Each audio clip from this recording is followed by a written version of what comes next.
우리는 거대한 대상 앞에 섰을 때에 다윗과 골리앗 이야기를 많이 합니다. 상대가 되지 않는 싸움을 다윗과 골리앗의 싸움이다 이렇게 말하고, 무너뜨리기 어려운 불가능한 대상, 또 보는 것만으로도 주눅이 드는 그런 대상, 공포의 대상을 골리앗에 비교를 합니다. 오늘 이 시간에는 골리앗을 중심으로 말씀을 함께 나누고, 다음 시간에는 다윗을 중심으로 말씀을 좀 나누려고 합니다. 이렇게 거대한 골리앗은 어디서 온 걸까요? 성경에는 그가 가드 출신이다 이렇게 되어 있습니다. 가드는 지중해 해변에 블레셋에 있는 조그마한 지역입니다. 성경 역사에서 가드가 굉장히 중요하고요. 여호수아가 하나님의 뜻을 따라서 이 지역을 점령할 때 여호수아 11장 22절에 보면 가드, 가사, 에스돗 이러한 몇 개 지역을 다 점령하지 못하고 남겨두었더라 이렇게 되어 있습니다. 왜 하나님께서 그 전 지역을 다 점령하라고 했는데 다 점령하지 못하고 이렇게 남겨두었을까? 몇 가지 이유가 있겠지만, 이 정도는 남겨둬도 충분히 컨트롤할 수 있고 큰 위협이 되지 않을 것이다, 이렇게 좀 자만하지 않았을까 싶습니다. 힘의 균형으로 보면 그 정도는 전혀 위협이 되지 않는다라고 가벼이 여기지 않았을까 싶고요. 이 지역이 전체 이스라엘 땅을 놓고 보면 약 2% 정도밖에 되지 않기 때문에 무시를 하지 않았을까 싶습니다. 그런데 이 정복전쟁은 생각해 보니까 이 정도면 괜찮겠다라고 해서 이스라엘 백성들의 의견을 물은 것이 아니라 하나님께서 진멸하라라고 했으면 그대로 순종을 해야 되는 것인데 그렇게 하지 못했습니다.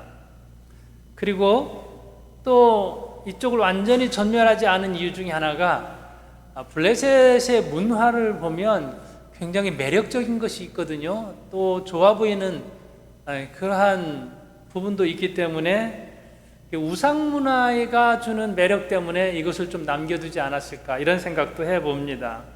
그런데 오랜 시간이 흘러서 여기 남겨둔 족속 때문에 굉장한 큰 아픔을 겪습니다. 하나하나 위협이 나타났는데 삼손을 무너뜨린 것이요 기생 들릴라의 힘이거든요. 그런데 이 기생 들릴라가 가사 출신이에요. 남겨둔 2% 안에 들어갑니다.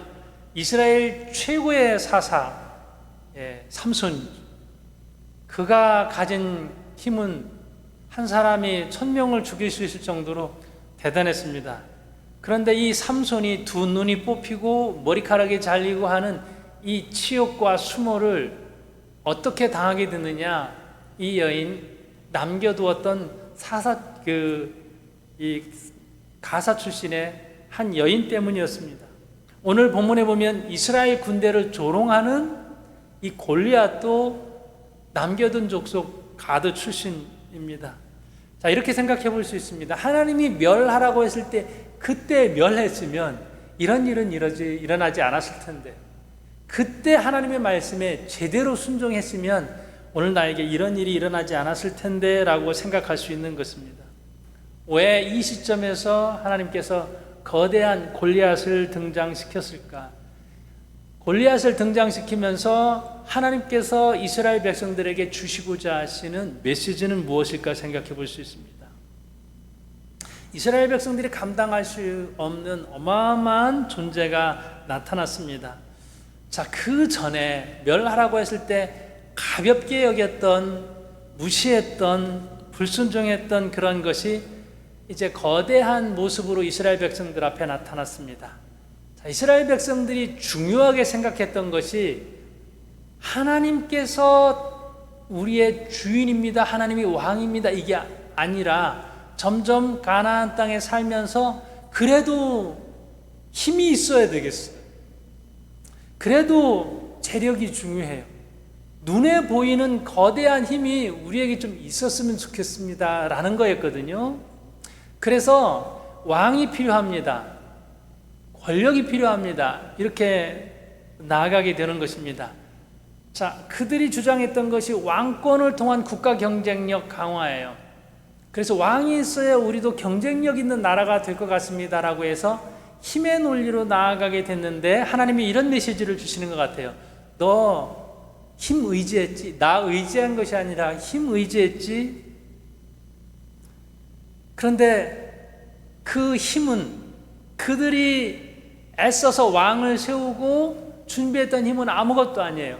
거대한 골리앗 앞에 와서 힘, 여기에서 굉장히 초라해졌습니다. 이제 골리앗이, 블레셋이 싸움의 대상이에요. 그들과 싸워서 이기든지 지든지 해야 되는데, 골리앗이 떡 앞에 나와 있어서 이제 공포가 조장이 됐어요.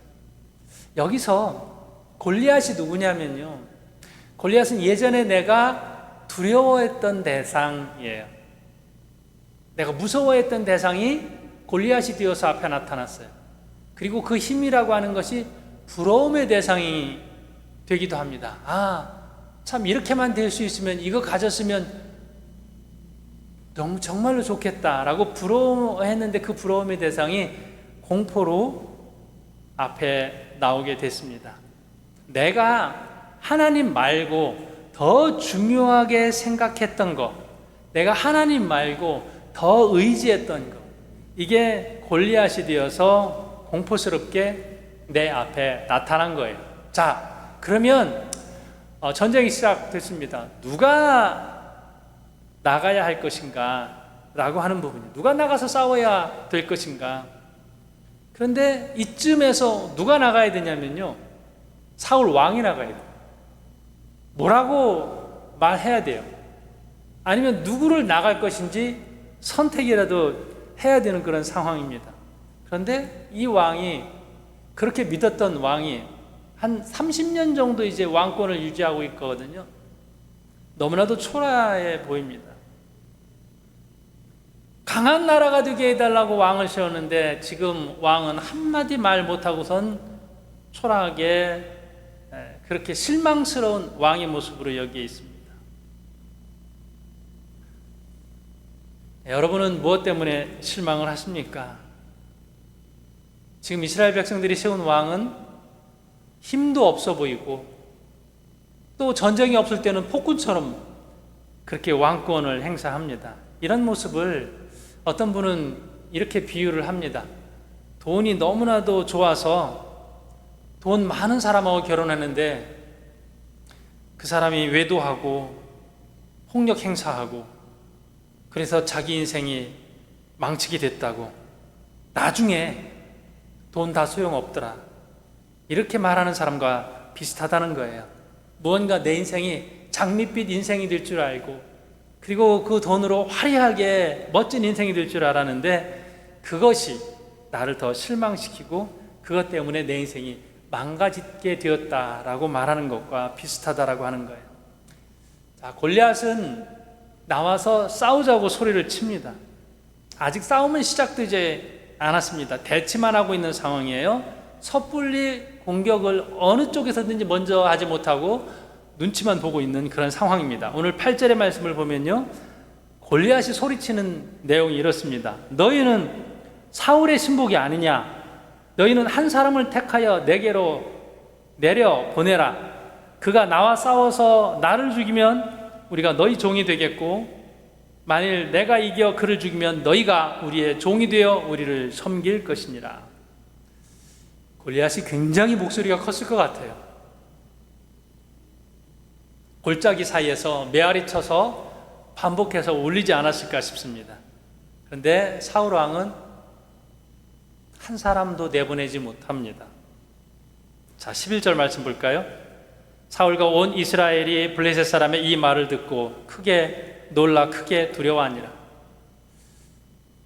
왕에게 물어봤을 거예요. 누구를 보낼까요? 저희들 너무 무서워요. 왕이 이렇게 말했을 것입니다. 나도 무서워. 왕은 무서우면 안 되죠. 왕은 당당하고 또 군사들에게 용기를 주고 사기를 진작시키고 그렇게 나가야 되는데 더 무서워하고 있네요. 왕이 더 떨고 있어요. 왕마저 떨면 우리는 어떡하란 말입니까? 지금 이 상황이 되어버렸습니다. 나중에 이제 다음 주에 등장을 하는데 다윗이 사울에게 와서 내가 나가겠습니다. 내가 나가서 싸워서 이기겠습니다. 그랬더니 이 사울 왕이 뭐라는지 아세요? 33절인데요. 사울이 이렇게 말해요. 사울이 다윗에게 이르되 내가 가서 저 블레셋 사람과 싸울 수 없으리니 너는 소년이요 그는 어려서부터 용사입니다. 싸우러 나간다는데 못 나가게 해요. 너는 안 돼. 너는 싸워서 이길 수가 없어. 자, 비교해봐. 저 사람과 너랑 비교할 때에 체격적으로도 차이가 나지, 무기적으로 차이가 나지, 경험적으로도 차이가 나지. 너는 안 된다. 실패에 대한 정답을 미리 내려버려요. 얼마나 많은 경우가요. 어쩌면 거의 전부라고 봐도 상관이 없을 거예요. 우리가 상황만 보고 나는 안 돼. 실패에 대한 정답을 나는 안 될 거야.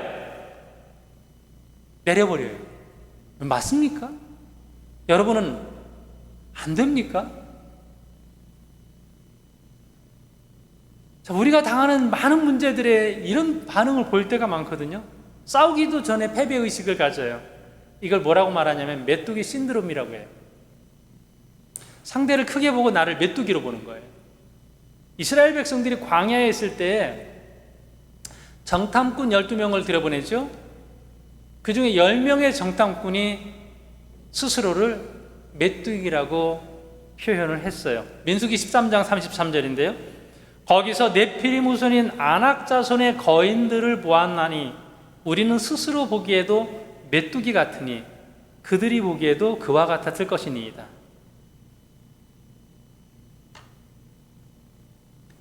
자, 두 가지 시점이 있죠. 하나는 뭐예요? 스스로 보기에도. 두 번째는요, 그들이 보기에도. 그 사람들 만나서 얘기를 했나요? 우리 메뚜기 같이 보이니? 물어봤을까요? 아니에요. 대화를 나누지는 않았을 거예요. 그리고 사람 대 메뚜기만큼 그렇게 큰 차이가 있었을까요?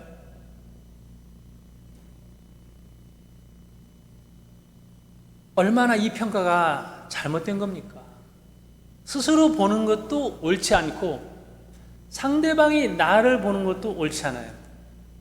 여러분, 이런 대화가 굉장히 많습니다. 그 사람이 나를 그렇게 생각할 거예요. 만나봐서 얘기했나요? 아니죠. 만나봐서 얘기하면 아닐 확률이 상당히 높습니다. 나는 그렇게 생각하지 않았는데요. 설령 그렇게 생각했다 하더라도 그것은 옳지 않은 거예요. 나의 평가도 잘못되어 있고 상대방의 평가도 잘못되어 있어요.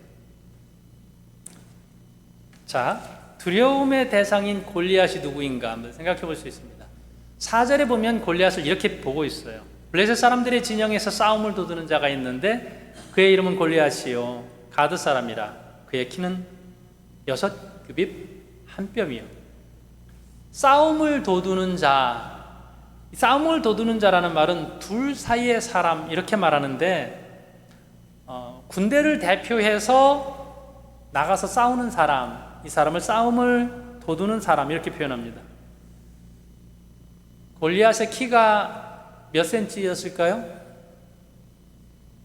70인역과 또 다른 성경의 내용이 약간 차이가 있는데 미니멈은 2m 10cm예요. 맥시멈은 2m 90cm예요.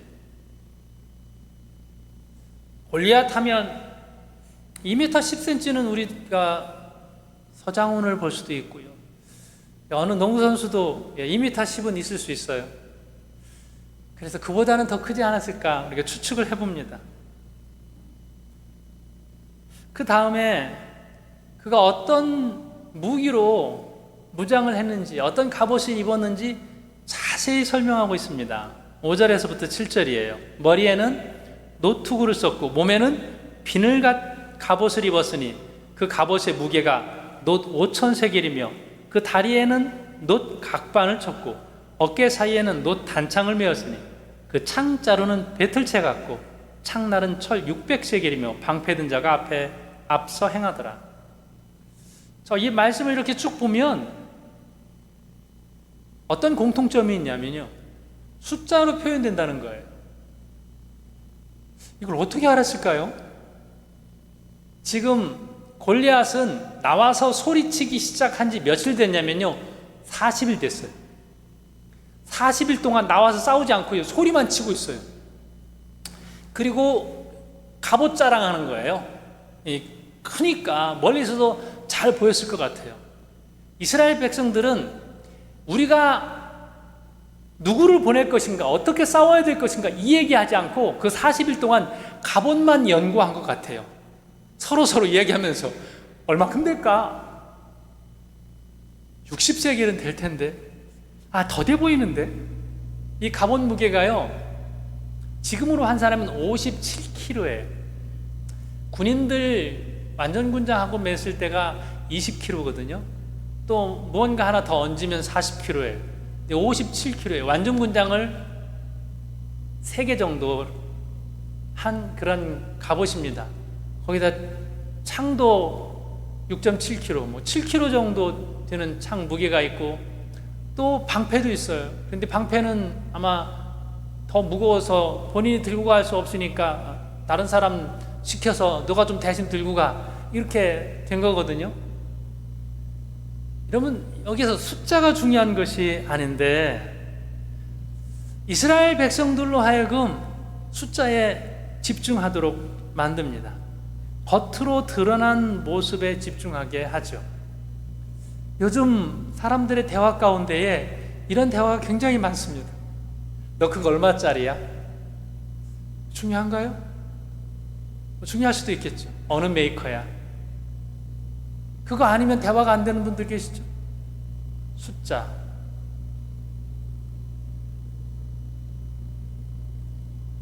자, 얼마나 큰지, 얼마나 강한지, 얼마나 비싼지,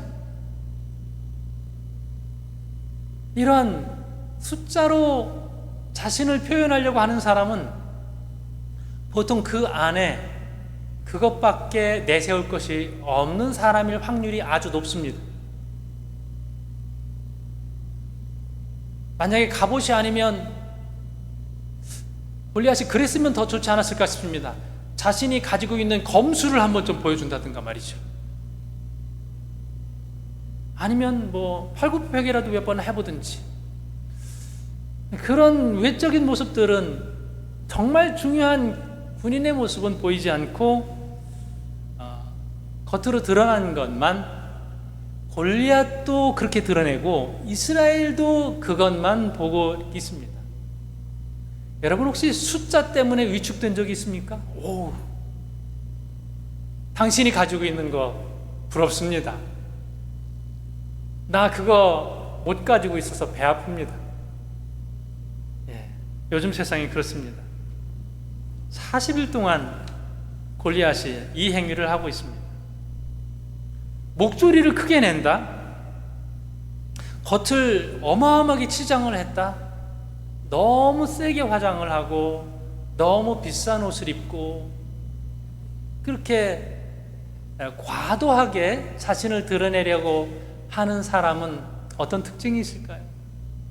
무엇을 감추고 싶어서 그렇게 과도하게 꾸미는 것일까요? 뭐가 자신이 없어서 그렇게 외적으로 자신을 드러내려고 하고 있을까요? 골리앗이 그런 사람이 아니었을까 우리는 추측을 해봅니다. 목소리 큰 사람. 그렇죠? 우리는 가끔 반려견의 비유를 합니다. 강아지가 왜 짖어요? 겁나니까 짖죠. 그런데 우리는 짖는 강아지를 굉장히 무서워합니다. 저 강아지는 나를 무서워하는구나, 이렇게 보는 거고. 골리앗도 왜 40일 동안 그렇게 소리만 치고 있었을까요? 그러면서도 그는 두려움이 있지 않았을까 생각해 봅니다. 골리앗이 가지고 있는 핸디캡도 있었을 거예요. 그런 추측을 해볼 수 있죠. 키 크다고 어렸을 때부터 얼마나 놀림받았을까? 그렇게 큰데 말이죠. 그냥 평범한 중에서 살짝 크면 멋있다 이렇게 되는데, 골리앗 정도 되면 사람들이, 친구들이 어울리려고 하지 않을 수도 있었을 거예요. 그저 거부하는 그런 대상이 아니었을까, 이런 생각도 그렇게 해봅니다. 자신의 외모 때문에 컴플렉스가 컸을 텐데, 이 전장에서 끌려오기는 했는데, 그렇다고 해서 싸우면은 어떻게 싸워야 될지도 잘 모르겠고, 감춰서 자신의 실제의 모습은 사람들이 볼 수 없도록 그렇게 만들지 않았을까 싶습니다. 본질이 뭔지를 아십니까? 싸움의 본질. 본질과 비본질 중에서 본질적인 부분이 약하면 비본질에 치중을 하게 돼 있어요. 왜 그렇게 필요도 없고 중요하지도 않은 그것에 매달리는가? 본질이 약하기 때문에 그렇습니다. 골리앗의 본질이 뭐예요? 군인인 것이죠. 목소리, 체격 큰 거, 갑옷의 무게, 이게 본질은 아닌 거거든요.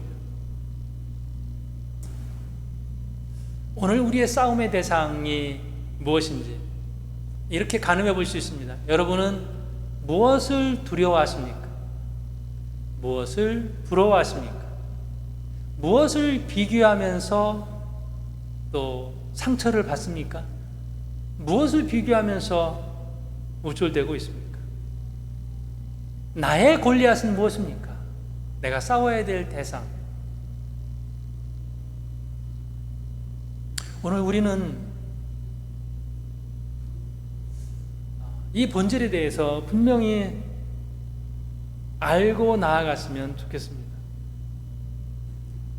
자, 그러면 내가 가지고 있는 것을, 내가 없는 것에 집중하는 것이 아니라 내가 가지고 있는 것이 무엇인지 그것을 알 수 있어야 되겠죠. 골리앗은 다윗을 싸우려고 나오는 다윗을 보면서 조롱했다고도 하지만은 조롱을 뛰어넘어서 굉장히 당황했을 것 같아요. 칼 대 칼로 싸워야 되는데 내 방패가 소용이 없는 것이죠. 갑옷 대 갑옷으로 싸워야 되는데 내가 가지고 있는 그 모든 자랑거리와 무기가 비교의 대상이 되지 않는 거예요. 골리앗은 갑옷과 무기를 가지고 그렇게 싸우고 싶었는데 상대방은 그런 것이 전혀 없습니다. 그리스도인의 싸움은 뭐예요? 여러분의 무기가 돈이 되길 원하십니까? 외모가 되길 원하십니까? 지위가 되길 원하십니까? 세상이 가지고 있는 위협적인 것, 그것을 무기 삼아서 나아간다라고 하면 우리는 무너질 수밖에 없을 것입니다. 이스라엘 백성들이 그것을 무기화하려고 했거든요. 왕을 세우고요, 또 군대를 조직하고. 네, 하나님은 그게 아니라고 말씀을 하셨어요. 너희들의 무기는 그게 아니다. 하나님이 무기인 거예요. 그런데 하나님이 우리의 무기인데 하나님을 크게 봐야 되죠. 이스라엘 백성들은 자꾸만 작게 보는 거예요. 하나님과 함께 하면서도 여러분 싸움의 전력을 비교를 해보면요, 블레셋이 이스라엘 백성들에게 패한 적이 굉장히 많아요. 그러니까 40일 동안 공격하지 못하고 구경만 하고 있는 거예요. 이대로 공격했다가 또 지는 거 아니야? 이 마음이 블레셋 안에 있어요. 그들이 두려워하고 있다니까요. 여러분, 이 세상을 두렵게 하는 그리스도인이 되어야 되거든요. 그런데 세상과 똑같은 무기를 가지고 싸우려고 하면 세상이 그리스도인들을 우습게 보거든요. 그리스도인의 무기가 뭐예요? 거룩이죠, 경건이죠, 믿음이죠. 이게 나의 무기예요. 내가 하나님을 믿는다는 것은 하나님이 일하신다는 겁니다. 그런데 우리는 믿는다고 하면서도 하나님 가만히 좀 계십시오, 내가 할 차례입니다, 이렇게 할 때가 하나님이 일하시도록 하나님을 꽁꽁 묶어둘 때가 얼마나 많이 있는지.